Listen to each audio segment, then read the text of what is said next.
Saya sebagai kader PDI Perjuangan, sebagai kader muda, saya akan tetap tegak lurus sesuai arahan Ibu Ketua Umum.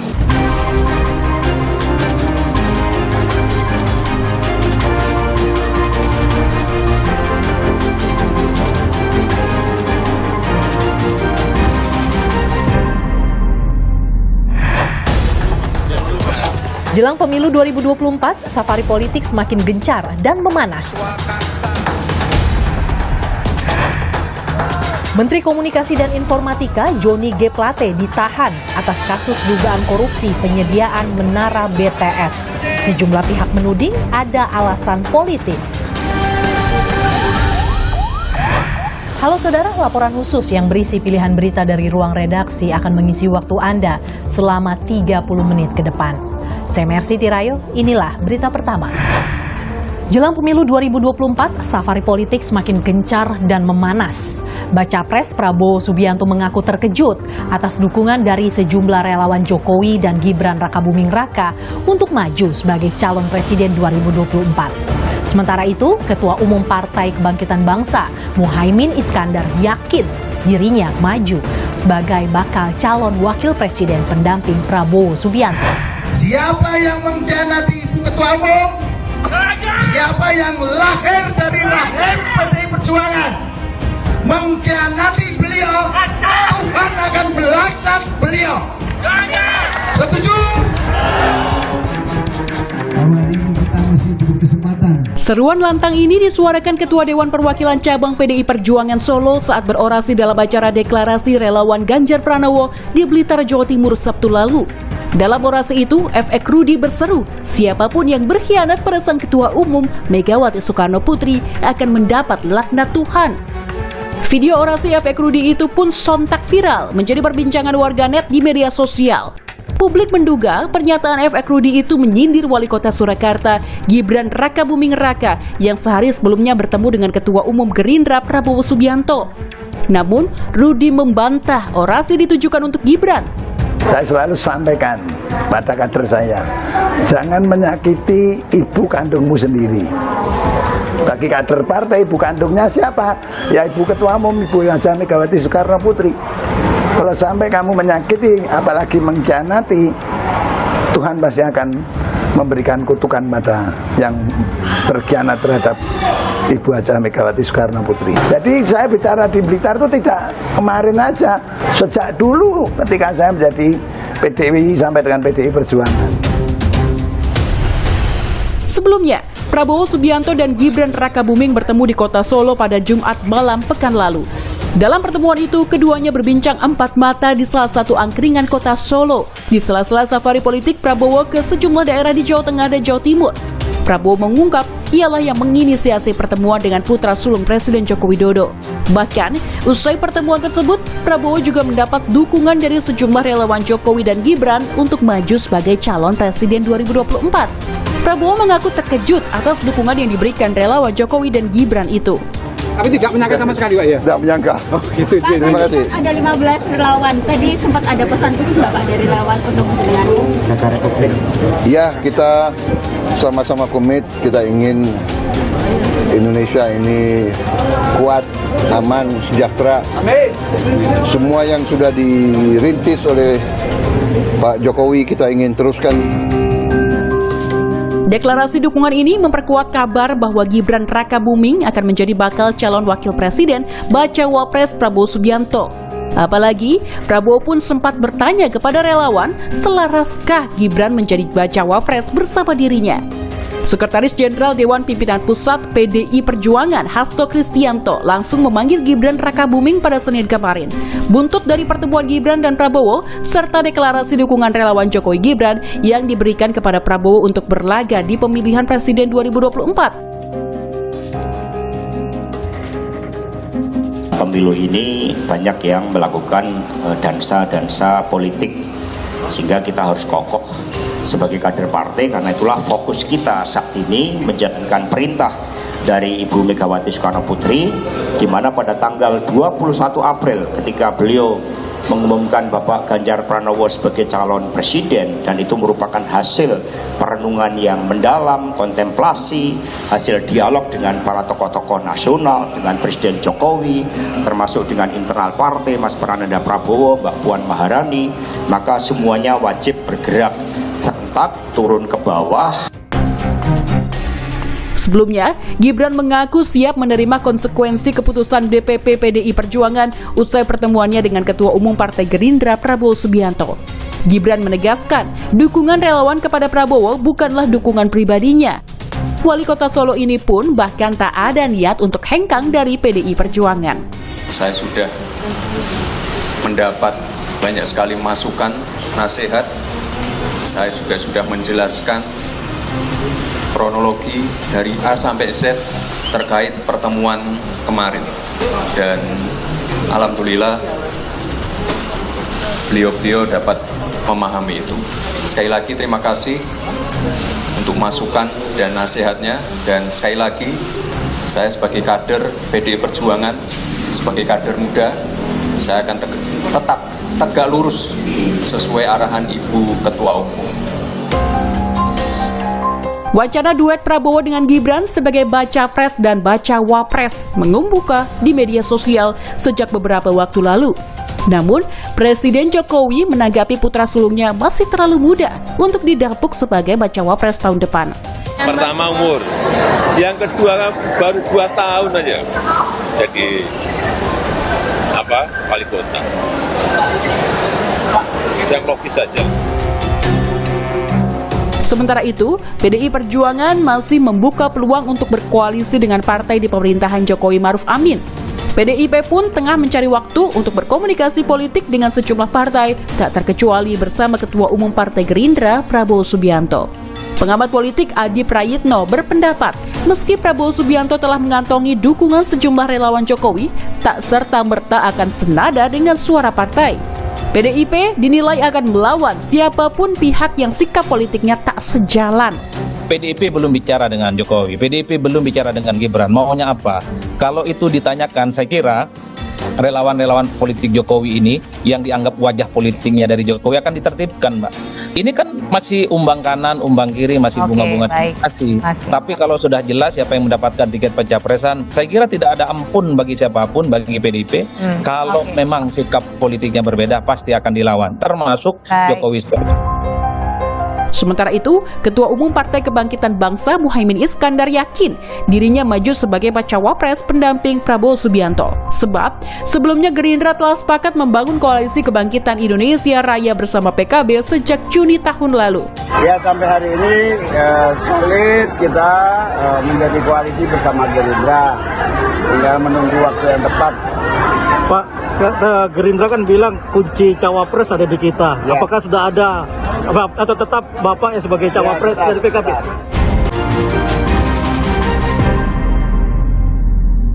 Baca pres dari Koalisi Perubahan untuk Persatuan.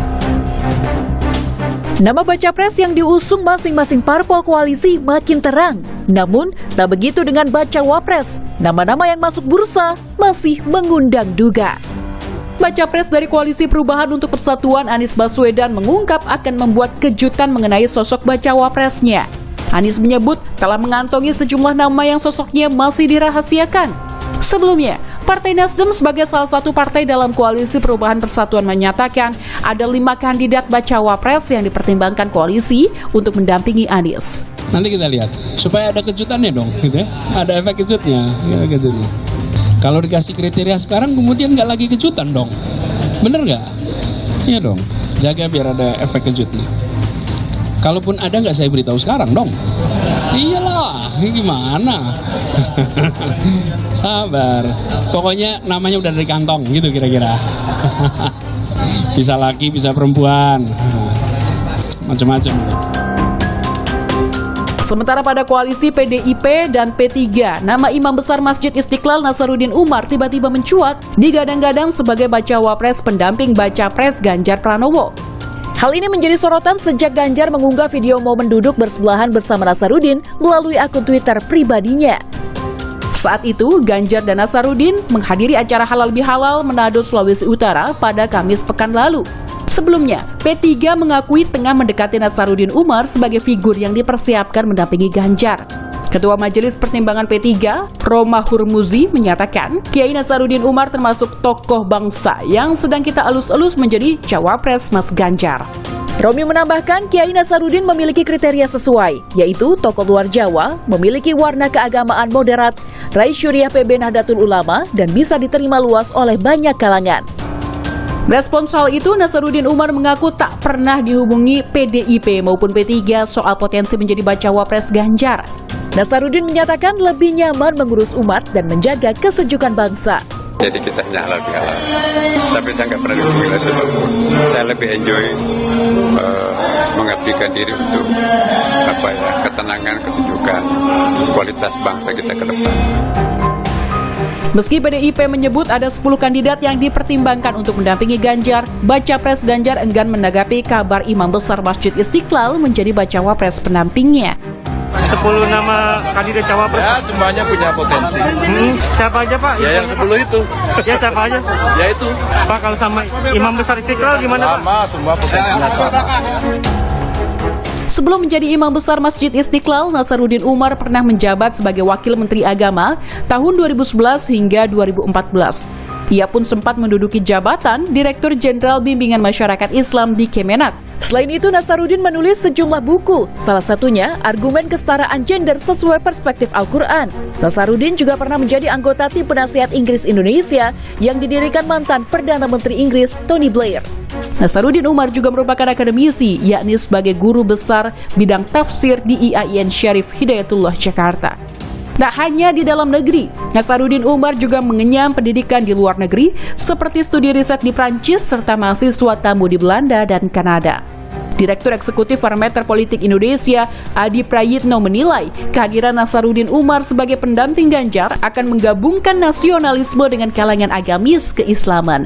Namun, partai pengusung pun perlu waspada, salah pilih bacawa pres menjadi resiko serius di depan mata. PDIP itu sepertinya memang sedang mencari calon wakil presiden pendamping Ganjar Pranowo dari kalangan NU. NU itu bukan hanya ormas Islam terbesar di Indonesia, tapi NU memiliki irisan pemikiran keagamaan yang inklusif, yang toleran dan moderat. Tapi kalau kita mau jujur sampai hari ini, Nasaruddin Umar itu popularitasnya tidak ada, elektabilitasnya tidak ada, bahkan tidak pernah muncul dalam survei. Ini tentu menjadi lampu kuning bagi PDIP, bagi Ganjar Pranowo. Pendaftaran Capres dan Cawapres akan berlangsung pada 19 Oktober hingga 25 November 2023 mendatang. Waktu terus berjalan, siapakah pasangan Baca Pres dan Bacawa Pres yang akan diusung masing-masing koalisi partai? Sorotan lainnya, Kejaksaan Agung menahan Menteri Komunikasi dan Informatika Johnny G. Plate terkait dugaan korupsi penyediaan menara BTS dan infrastruktur pendukung Bakti Kominfo yang diperkirakan merugikan negara 8 triliun rupiah.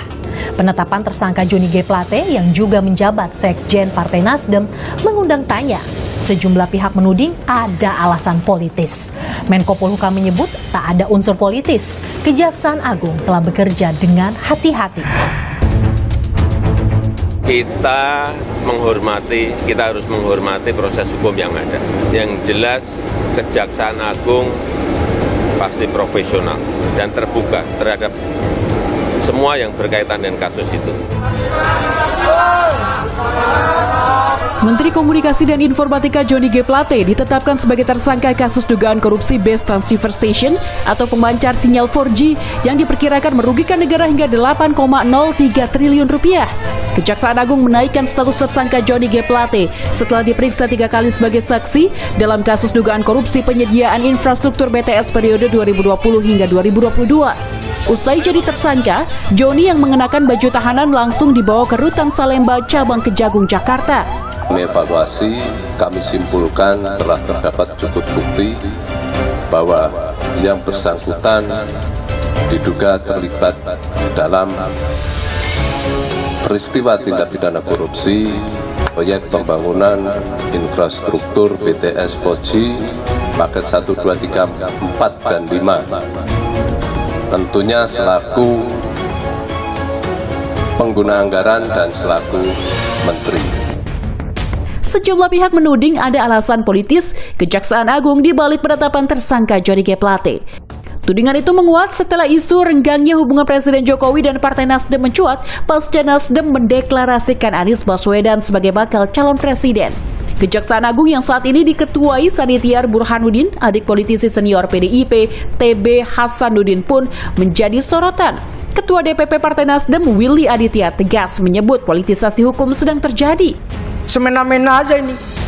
Mau tangkap si A, tangkap si B, tangkap si C. Kenapa yang menjadi presiden petugas partai, Pak, bukan pelayan rakyat? Menanggapi tudingan Nasdem, PDIP meminta Partai Nasdem untuk menghargai proses hukum yang sedang berjalan.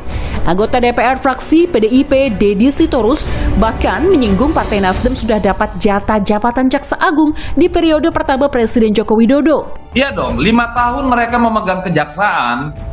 Apa saja yang sudah dilakukan Jaksa Agung ketika Nasdem memegang Kejaksaan Agung?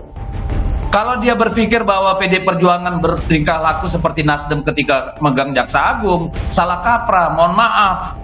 Silakan Anda buktikan. Kalau kami siap membuka fakta bagaimana Jaksa Agung di masa Nasdem. Sementara itu, Menko Polhukam Mahfud MD yang ditunjuk Presiden Jokowi sebagai PLT Menkominfo menegaskan penetapan tersangka Johnny G. Plate tak mengandung unsur politis.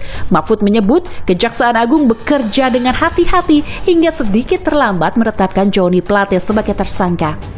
Berpikir positif saja, ini tidak mengarah ke partai, tapi tindak pidana, dugaan tindak pidana korupsi yang nanti bisa dinilai secara terbuka di pengadilan gitu.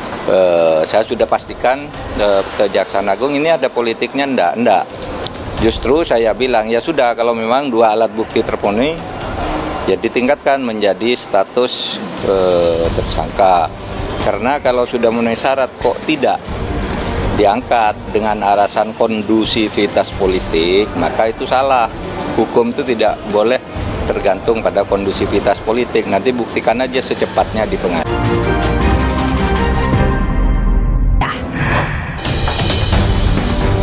Setelah menetapkan status tersangka, Kejaksaan Agung menggeledah rumah dinas Johnny G. Plate di kawasan Widya Chandra, Jakarta Selatan.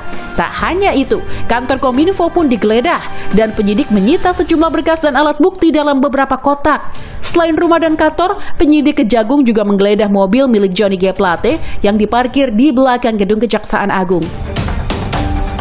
Proyek pembangunan menara pemancar internet cepat 4G Kominfo ditargetkan untuk mempercepat koneksi internet di daerah terdepan, terluar, dan tertinggal atau daerah T3. Rencananya Kementerian Kominfo akan membangun 4.200 menara BTS di berbagai wilayah. Kepala Badan Pengawasan Keuangan dan Pembangunan atau BPKP Muhammad Yusuf Ateh menyebut kasus ini merugikan negara hingga 8,03 triliun rupiah. Kerugian negara lebih dari 8 triliun itu berasal dari biaya kegiatan penyusunan kajian pendukung. Tak hanya itu, ditemukan pula penggelembungan harga atau markup hingga pembayaran BTS yang ternyata belum terbangun.